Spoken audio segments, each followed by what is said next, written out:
Assalamualaikum warahmatullahi wabarakatuh.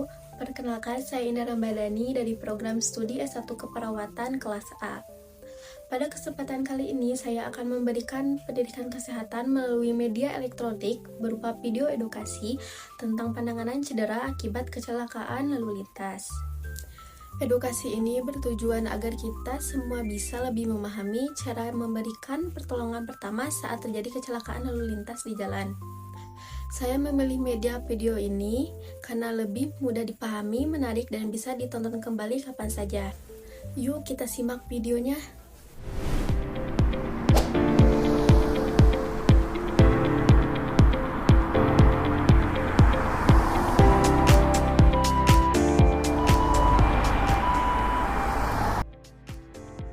Kecelakaan lalu lintas bisa terjadi kapan saja, pada siapa saja, dan seringkali tanpa peringatan. Dalam hitungan detik, kondisi yang awalnya normal bisa berubah menjadi keadaan darurat yang mengancam nyawa. Dalam video ini, kita akan membahas secara lengkap bagaimana cara mencegah kecelakaan dan menangani korban kecelakaan secara awal sebelum bantuan medis datang. Kecelakaan dapat menyebabkan cedera serius seperti cedera kepala, patah tulang, dan pendarahan. Banyak korban bisa diselamatkan dengan pertolongan pertama yang tepat. Berkendara terlalu cepat, main HP, atau mengantuk saat di jalan bisa berbahaya dan menyebabkan kecelakaan. Jadi, selalu ingat ya untuk selalu menggunakan helm demi keselamatan kita semua. Kalau kamu berada di lokasi kecelakaan, usahakan tetap tenang ya. Perhatikan kondisi sekitar dan korban terlebih dahulu, lalu lakukan pertolongan dengan hati-hati. Dalam menolong korban kecelakaan, kita bisa pakai cara sederhana yang disebut ABCDE. Mulai dari A atau airway, pastikan jalan napas korban tidak tertutup, lalu B atau breathing, cek apakah korban masih bernapas, selanjutnya C atau circulation, lihat apakah ada pendarahan atau tidak, kemudian D atau disability, periksa apakah korban sadar atau tidak, terakhir E atau exposure, cek kondisi tubuh secara menyeluruh. Cara ini dapat membantu mengecek kondisi korban dengan cepat. Jika korban mengalami pendarahan, segera tekan bagian luka menggunakan kain bersih.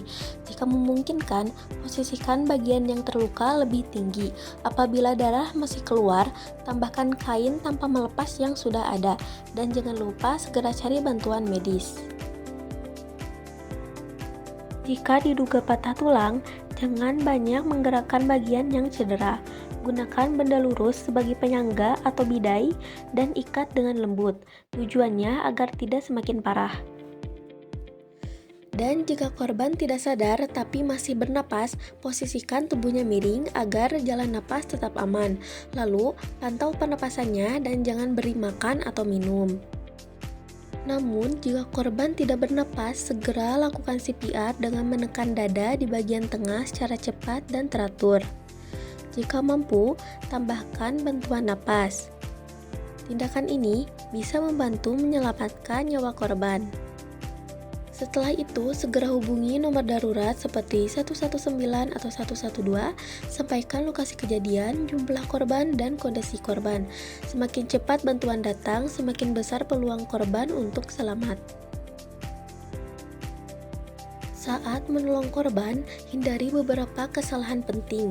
Jangan memberi makan atau minum pada korban yang tidak sadar, dan jangan memindahkan korban sembarangan. Yang terpenting, jangan panik, tetap tenang dan lakukan pertolongan dengan benar. Keselamatan adalah tanggung jawab kita bersama. Semoga informasi ini bermanfaat dan bisa membantu dalam situasi darurat. Terima kasih sudah menyimak, sampai jumpa. Mungkin segitu saja pendidikan kesehatan dari saya. Semoga video tadi bisa menambah pengetahuan kita semua. Terima kasih sudah menonton. Assalamualaikum warahmatullahi wabarakatuh.